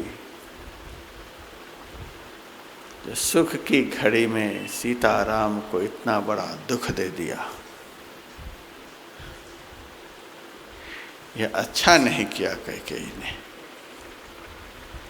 रो रहे हैं, बोल रहे हैं। उस वक्त लक्ष्मण जी ने बड़ा ही सुंदर समझाया। बोले लखन मधुर मृदुबानी, ज्ञान विराग भगत रस सानी, काहुन को सुख दुख कर दाता, निज कृत कर्म भोग सुन भ्राता। रोज मैं एक एक चीज़ याद रखने के लिए कह रहा हूँ आप लोगों को। आज लक्ष्मण जी की एक चौपाई याद कर लो। हम लोगों को बोलने की आदत हो गई है, इन्होंने हमारे साथ ऐसा कर दिया, उन्होंने ऐसा कर दिया, उन्होंने ऐसा कर दिया, इसके कारण ये हो गया, उसके कारण वो हो गया। भारी आफत में पड़ गए इनके चलते, उन्होंने आफत को टाल दिया। ये दूसरे की तरफ हाथ पर क्यों चला रहे हैं? सब आपका ही किया हुआ है। काहुन को सुख दुख कर दाता, निज कृत कर्म भोग सुनो भ्राता। हे निषाद भाई, इस संसार में कभी भी कोई किसी को सुख नहीं देता है, किसी को दुख नहीं देता। किसी को कोई सुख नहीं देता है। किसी के मन में यह भ्रम है कि इस आदमी ने हमको सुख दिया। यदि कोई कहता इस आदमी ने हमको दुख दिया, यह भी भ्रम है। किसी को कोई सुख नहीं देता न दुख देता। तो दुख सुख आता है कैसे? निज कृत कर्म, अपने किए हुए कर्मों का फल है दुख और सुख, वो भोगना ही पड़ता है। कभी कभी कर्मों का फल एकदम सीधा हमारे शरीर पर अटैक करता है, सुख आ गया, दुख आ गया। कभी किसी को माध्यम बना कर आता है, इनके द्वारा आया, इनके द्वारा आया। नहीं नहीं, यदि इस चौपाई को कोई बढ़िया से याद कर ले, दिमाग में बिठा ले, तो दुनिया में किसी के प्रति भी घृणा का भाव नहीं होगा, राग द्वेष नहीं होगा। इन्होंने ऐसा किया, उन्होंने ऐसा, निज कृत कर्म भोग सुनो भ्राता। अब लक्ष्मण जी से निषादराज गुह ने कहा, अच्छा चलो यह तो साधारण लोगों की बात रही, काहुन को सुख दुख कर दाता, निज कृत कर्म भोग सुनो भ्राता। और राम ने कौन ऐसा पाप किया जो यह दुख भोग रहे हैं? राम को जंगल आना पड़ा, पत्ते पर सोना पड़ा, घास पर सोना पड़ा। राम ने कौन ऐसा कर्म किया था?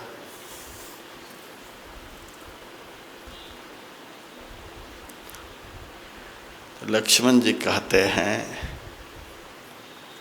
राम से भी कर्म बना है, लीलामय कर्म बना है। क्या कर्म बना? राम ने कम लोगों को जंगल भेजा है, राम ने भी तो बहुतों को जंगल भेजा है। हम लोग जंगल आए किसके लिए? बस राम के लिए तो आए हैं।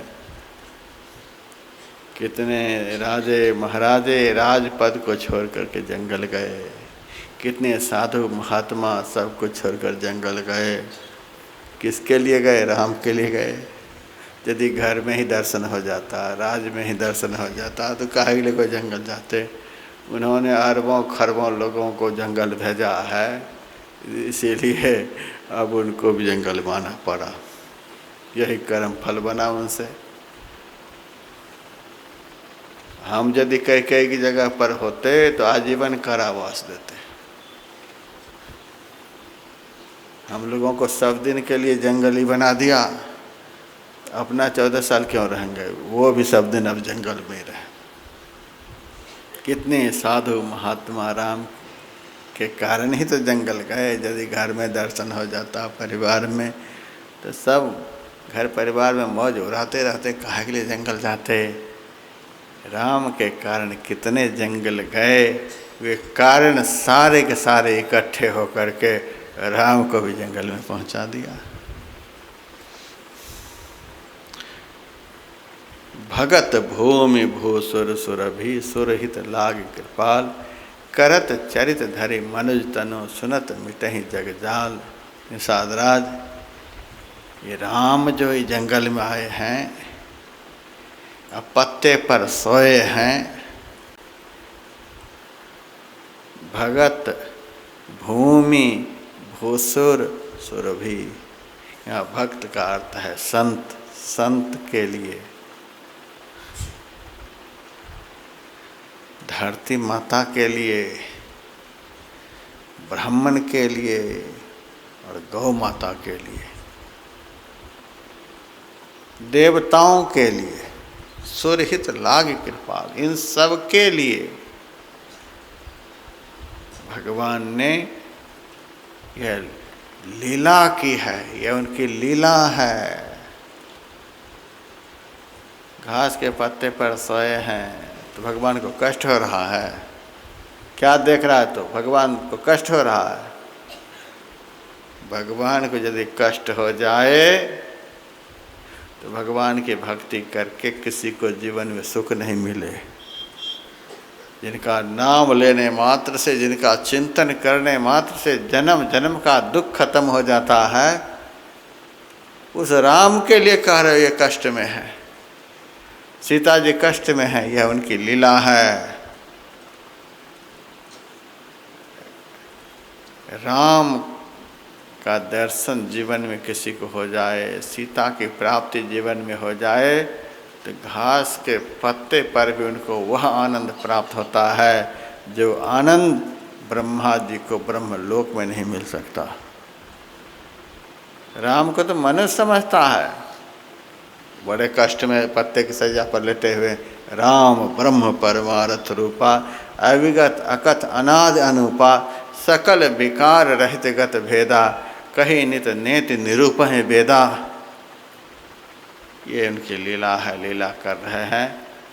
यदि वे इस तरह की लीला नहीं किए होते तो तुलसीदास जी महाराज रामायण कैसे लिखते? यह सब यदि नहीं हुआ होता तो रामायण तुलसीदास कैसे लिखते? और तुलसीदास यदि रामायण नहीं लिखते तो व्यासानंद आपको कथा कैसे सुनाते? और आप क्या सुनते फिर बैठ करके? यहाँ सारी दुनिया से जो आप लोग आए हैं, यहाँ बैठ करके भूत की तरह क्या करते? यह सब राम की लीला है, वे लीला किए हैं। तुलसीदास जी उस लीला को लिखे हैं, हम आपको वह लीला सुना रहे हैं। इस लीला को सुनते सुनते एक दिन उस लीला में, परमात्मा में आप जाकर के मिल जाएंगे। भगवान की जो लीला हुई है, इस लीला को यदि आप लोग सुनते रहेंगे तो जिस संसार की लीला में दुख भोग रहे हैं, दुखमय संसार की लीला खत्म हो जाएगी और लीलाधारी भगवान की शरण में आप चले जाएंगे। यह सब भगवान की लीला है। सवेरा हो गया, राम सीता जगह स्नान वगैरह किया। लक्ष्मण जी से राम ने कहा, अब तो गंगा पार होंगे, घनघोर जंगल में घुसेंगे, अब सुमंत जी को यहाँ से वापस करते हैं। अब कहाँ रथ पर लेकर के इनको चलेंगे, अब इनको यहीं से वापस करते हैं। और ऐसे वापस होंगे नहीं, इनका अभी भी मोह है कि संभव है राम वापस हो जाएंगे, समझाने बुझाने पर मान जाएंगे। जाओ बरगद का दूध ले आओ। बरगद का दूध लक्ष्मण जी ले आए और अपने हाथ से राम ने इतने सुंदर सुंदर घुंघराले बाल में वो दूध मिला करके जटा के मुकुट बना लिए। लक्ष्मण जी ने कहा, भैया आप तो जटा के मुकुट बना लिए, हमको कहाँ जंगल में नवरत्न तेल मिलेंगे, इसीलिए हमको भी जटा बना ही दो। राम स्वामी इतने बड़े तपस्वी के भेष में रहेंगे और सेवक भोगी के भेष में रहेगा, तो यह भी उचित नहीं। ये कहाँ से आ गया? निषाद राजगुह, राम जोगी के भेष में रहेंगे और लक्ष्मण भोगी के भेष में रहेगा, तो सेवा कैसे होगी? लक्ष्मण का जीवन तो राम से भी ज़्यादा वैराग्यमय होना चाहिए। सेवक का जीवन तो स्वामी से भी अधिक त्यागमय होना चाहिए, तब ठीक ठीक सेवा होती है। सेवक सुख चाह, मान भिखारी, व्यसनी धन शुभ गति व्यभिचारी। जो सेवक सुख चाहता है वह सेवक नहीं। एक होता है सेवक, एक होता है नौकर, एक होता है दास, एक होता है गुलाम। नौकर उसको कहते हैं जो पैसे पर काम करता है, पैसा देना बंद करेंगे, लाइन क्लियर। दूसरा है सेवक, माल मिल रहा है तो सेवा कर रहा है, माल मिलना बंद हो गया तो सेवा बंद, अपना रास्ता आप अपना रास्ता। दास उसको कहते हैं संसार की आसक्ति को छोड़ करके स्वामी की सेवा करता है,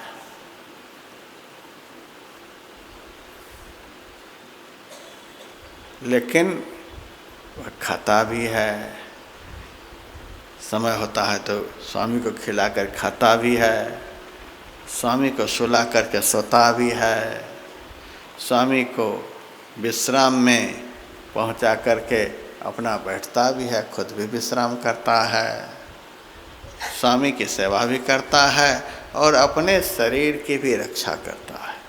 वह है दास। चौथा है गुलाम। गुलाम उसको कहते हैं कि स्वामी के आदेश के बगैर वह कुछ कर ही नहीं सकता है।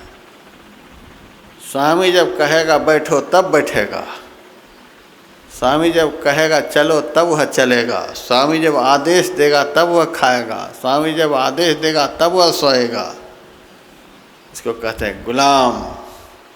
स्वामी के आदेश के बगैर जिनके जीवन की कोई क्रिया नहीं चले उसको कहते हैं गुलाम।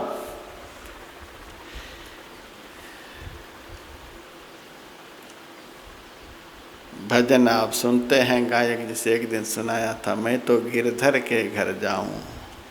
मीरा कहते गिरधर म्हारो साचो प्रीतम देखत रूप लुभाऊं।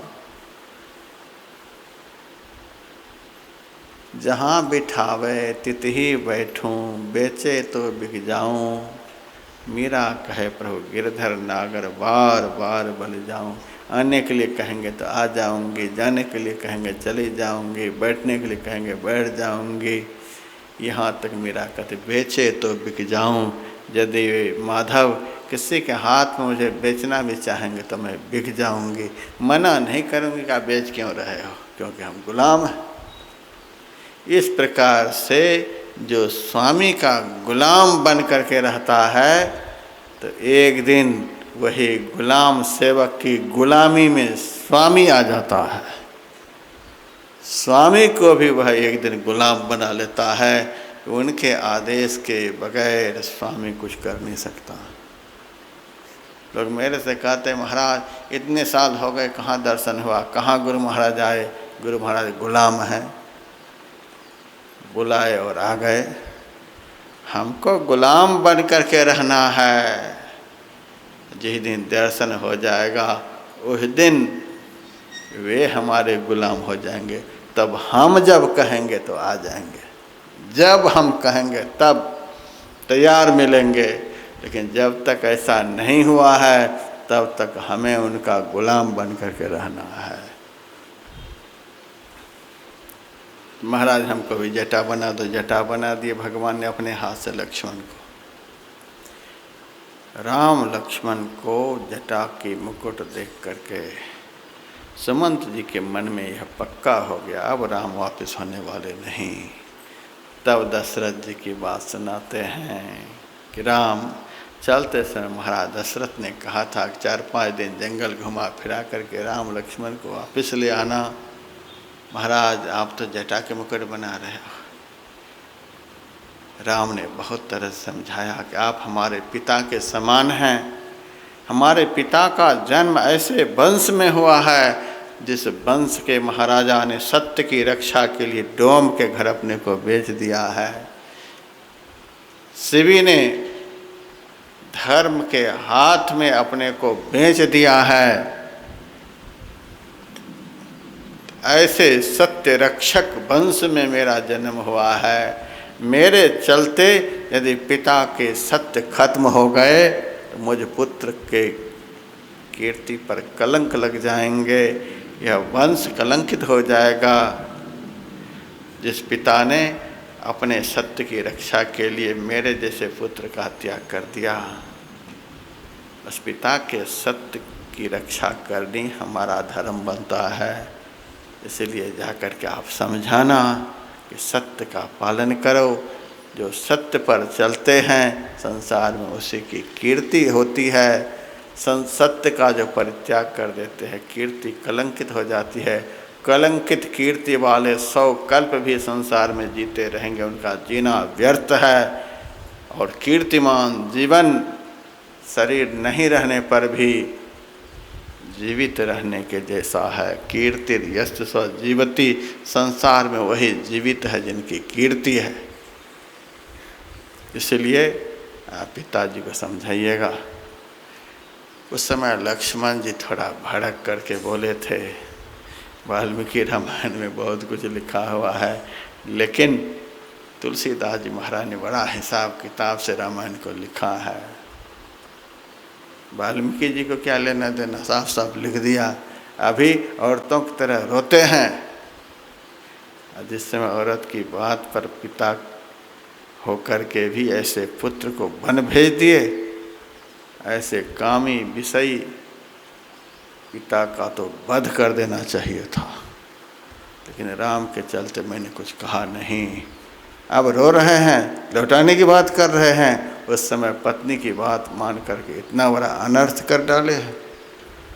बहुत कुछ बोले हैं, बोलते बोलते राम ने इशारा से रोका, ऐसा नहीं बोलना चाहिए, ऐसा नहीं बोलना चाहिए, पिता के लिए कुछ भी हो गया है, लेकिन ऐसा नहीं बोलना चाहिए। लक्ष्मण जी तुरंत चुप हो गए और चरण पकड़कर सुमंत जी से कहते हैं कि सुमंत जी, लक्ष्मण ने जो कुछ भी कहा है, बारंबार सौगंध आपके चरणों के, पिताजी के पास यह सब नहीं सुनाना।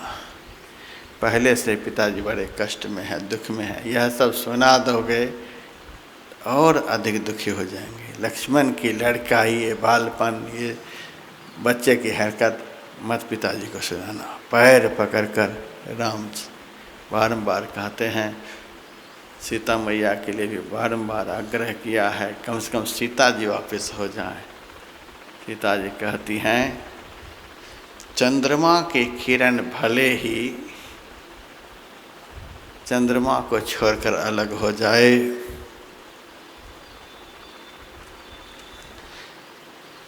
देह की परछाई भले ही देह से अलग हो जाए, अलग नहीं होती है।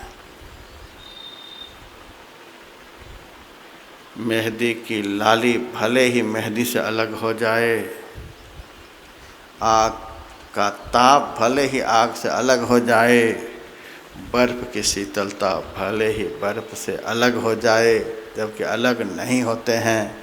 जल का तरंग भले ही जल से अलग हो जाए, लेकिन परम पतिव्रता नारी अपने पति से कभी भी अलग नहीं होती है। शरीर से भले अलग अलग रहते हैं, लेकिन अपने पति से अपने मन को कभी अलग नहीं करते। ऐसा पातिव्रत धर्म पालन का सौभाग्य मुझे प्राप्त हुआ है, मैं इस सौभाग्य का त्याग कैसे कर सकती हूँ।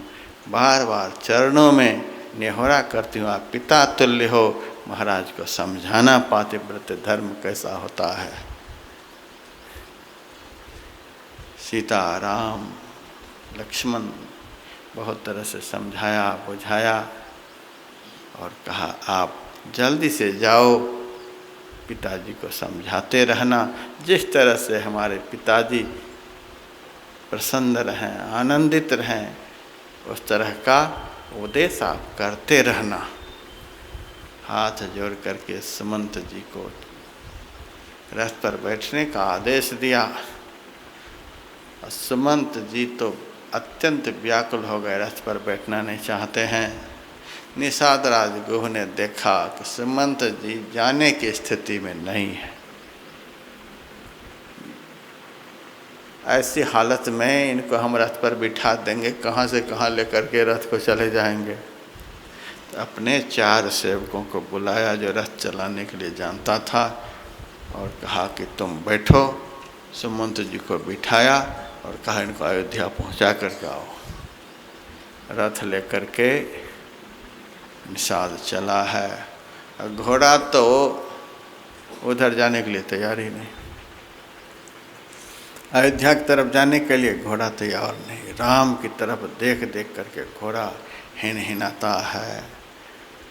कभी अयोध्या की तरफ ज़बरदस्ती खींचता है, तो कभी वही घोड़ा मुड़ करके राम की तरफ आ जाता है।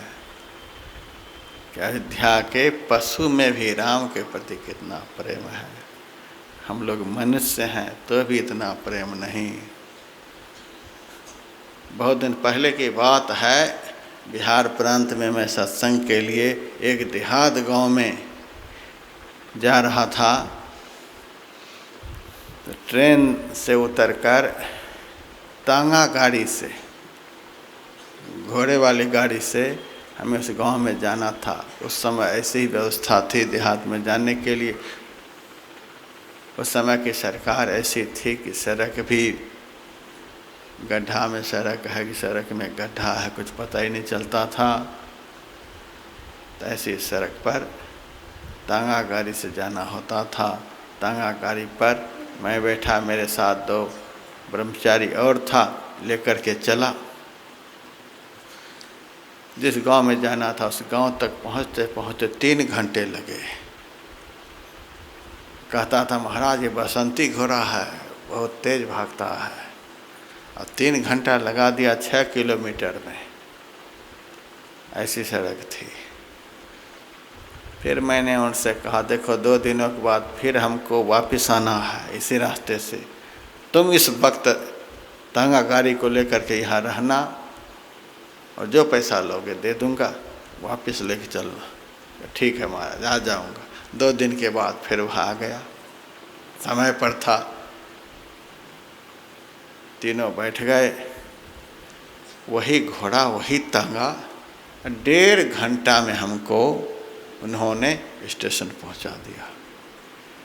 मैंने उस तांगा वाले से कहा वही घोड़ा वही चलाने वाला वही तांगा, पहला दिन 3 घंटे में पहुंचाया, आज 1.5 घंटे में कैसे पहुंचा दिया।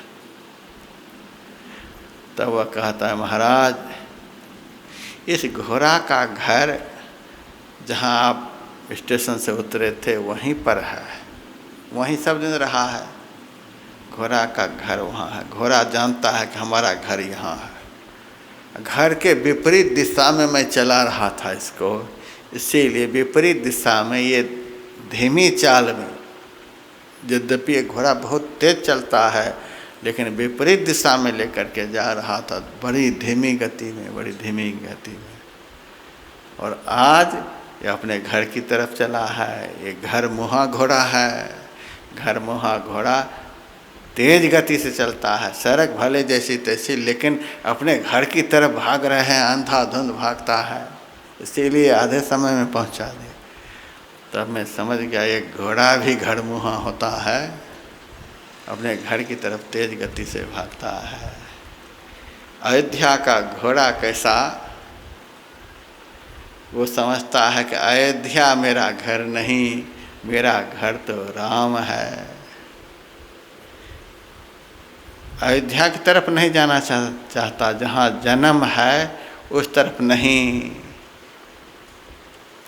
हमारा घर तो राम है, जहाँ राम है वहीं हमारा घर है। राम तो इधर चले तो हमारा घर इधर है। हेरी हेरी हे नाही, राम की तरफ देख देख करके घोड़ा रोता है, बिलखता है, बोलता है, उधर जाने के लिए तैयार नहीं। अयोध्या की तरफ मुंह नहीं फेरता है। अयोध्या का एक घोड़ा विपरीत दिशा की ओर जाना नहीं चाहता है। हम लोगों का घर किधर है? संसार में है कि जहाँ हमारे परमात्मा है वहाँ तो उतरी पड़ियो तम माही पीव निह शब्द में, यही तैं पड़ गयो दूर चलो निह शब्द में। हम यहाँ के रहने वाले नहीं, हमारा घर यहाँ नहीं है। जनी लिपटोरे प्यारे जग परदेसवा, सुख कछु यह माना है। यह परदेसवा काल को भेसवा, जोरे आवें दुख पाही। सुधि करो प्यारे हो आपन देश के, जहमा कलेश कछु नाही। अपना यह देश नहीं है। हाँ तो सारे बेगाने लोग हैं, अपना देश नहीं।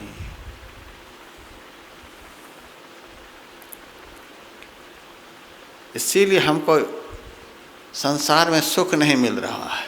घर से विपरीत दिशा में हम जा रहे हैं, इसीलिए हमें यहाँ सुख नहीं मिलता है। किसको खाने के लिए नहीं मिल रहा है, किसको पहनने के लिए नहीं मिल रहा। आज सब मज़े में है। लॉकडाउन में फ्री का राशन कितने को मिला, बहुत महीने तक मिला, खूब मौज उड़ाए। हमको भले नहीं मिला लेकिन बहुतों को बहुत मिला है। सारे लीडर तर हो गए, सारे डॉक्टर तर गए, उनके घर पैसे से भर गए। लीडर तर गए, पैसे से भर गए, डॉक्टर सब तर गए, भर गए। और बहुत लोग खूब खाए पिए, लॉकडाउन में फ्री का राशन, हम लोग मर गए। न कहीं प्रोग्राम, न कहीं कुछ, सब स्रोत बंद हो गया। तो भी घर मुहा घोड़ा है, इसीलिए खुश हैं। घर मुहा घोड़ा है, अपने मंजिल की तरफ मुँह किए हुए हैं, इसीलिए लॉकडाउन लग गया। सारे स्रोत अर्थ के मर गए, तो भी दिन रात आनंद में।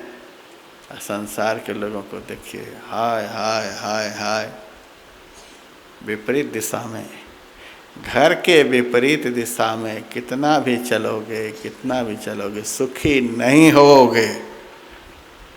घर की दिशा में चलो, सुधि करो प्यारे हो आपन देश के, जहाँ कलेश कछ नाही, जहाँ हमारा घर है। रोज हम लोग आरती में गाते हैं, दम कच कड़क करक गुरु धामा, उलटी अलल तुलसी तन तीजय। इसका अर्थ समझना चाहिए, उलटी अलल तुलसी तन तीजय। आकाश में एक पक्षी होता है, उस पक्षी का नाम है अलल पक्षी। आकाश में ही घूमता रहता है, कभी जमीन पर आता ही नहीं। आकाश में ही नर मादा का संयोग होता है, आकाश में ही वह अंडा देता है। वह अंडा जब पुष्ट होकर के, अब आसमान में कैसे रहेगा, अंडा को पंख तो है नहीं, इसीलिए अंडा नीचे की तरफ गिरता है। इतनी ऊंचाई पर वह पक्षी रहता है कि रास्ते में ही अंडा फूट जाता है, पक्षी निकल आता है। धीरे धीरे पक्षी के पैर, पंख, नेत्र सब हो जाते हैं। जमीन के पास आते आते वह तरोताज़ा हो जाता है। जमीन को देखता है, जमीन पर पैर भी नहीं रखता है, और देखता है यहाँ तो हमारे माता पिता है नहीं, यहाँ तो हमारे माता पिता है नहीं, यहाँ तो हमारा घर है नहीं। हमारा घर तो आसमान में है, स्वच्छंद आकाश हमारा घर है। आकाश में, स्वच्छंद आकाश में विचरण करने वाले हमारे माता पिता हैं। ये तो गधे की तरह घूमने वाले सब लोग हैं, विषय के बोझ ढोने वाले हैं। यहाँ तो हमारा कोई अपना दिखता ही नहीं। दूर से ही इस पृथ्वी को पराया स्थान समझकर वह पक्षी उलट जाता है, वहीं से अपने माता पिता के पास चला जाता है। उलटी अलल तुलसी तन तीजय, जैसे अलल पक्षी अंडा देता है, अंडा फूट करके पक्षी का रूप बन जाता है। धीरे धीरे पृथ्वी के पास आते ही यहाँ देखता है कि यहाँ तो हमारा कोई है नहीं। उलट करके जैसे अलल अंड आकार डारे, उलट घर अपनो गई, उसी तरह से जीव का यह संसार घर नहीं है। इस संसार को देख लो, यहाँ कोई सुखी नहीं। उल्टो अब बहिर्मुख से अंतर्मुख होकर के चलते चलते अंदर ही अंदर, अंदर ही अंदर चलते चलते जहाँ अंदर का अंत है, वहाँ परमात्मा रूपी माता पिता स्वच्छंद आकाश में, आनंदमय आकाश में विचरण कर रहे हैं। वहाँ मिल जाओ, आनंदमय जीवन होगा, सुखमय जीवन होगा। जैसे तैसे निषाद राज के सेवकों ने रथ को लेकर पहुंचा दिया अयोध्या के पास और वापस हो गए। सुमंत जी सोचते हैं अभी सूर्यास्त नहीं हुआ है, दिन दिन में ही यदि हम अयोध्या में प्रवेश करेंगे तो अयोध्यावासी क्या कहेंगे, ऐसा पापी राम को जंगल में छोड़ करके आ गया, मर नहीं गया राम के बिना, राम को छोड़ करके आ गया। दिन में बहुत लोग बहुत कुछ बोलेंगे, इसीलिए एक पेड़ के नीचे दिन गमाया। भयंकर रात जब हो गई तब अयोध्या में प्रवेश करते हैं। सुमंत जी अयोध्या में प्रवेश करते हैं।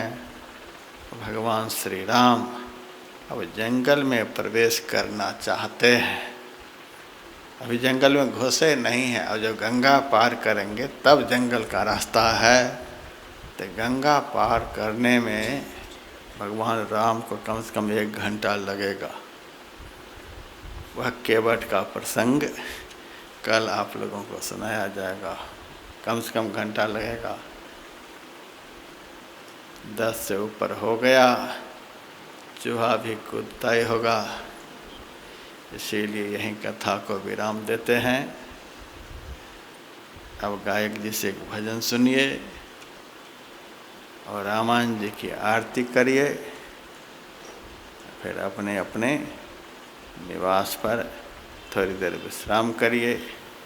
जब घंटी बजेगी तब गुरु महाराज का पवित्र प्रसाद ग्रहण कीजिए।